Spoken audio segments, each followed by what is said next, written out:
The Suns on the road versus the Hornets. And both Kelly Oubre and Devin Booker, they scored 23 points. Suns are actually in the playoff hunt. It's early in the season, but they're in the mix. Look at that slam from Oubre. Oh my goodness. Jumping over Bridges.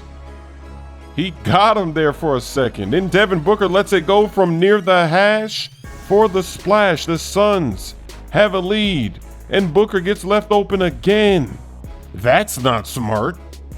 Hornets, though, at home. They're going to come back in the fourth quarter. Marvin Williams, he scores 22 points off the bench.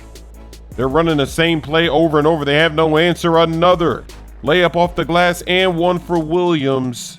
Hornets have the lead with a minute to go. Oubre fires a three in a clutch. Makes it a 2-point game, and then look at the ball movement. Oubre again.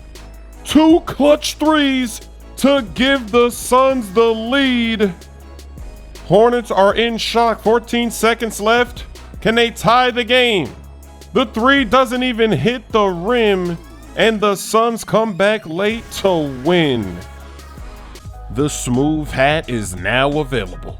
Order by December 9th to guarantee delivery before Christmas.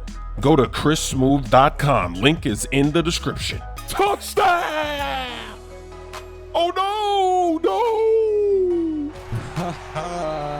That's a new move! Oh my gosh. Could have taken the lead, and I celebrated. I didn't go in the end zone. That is an embarrassment.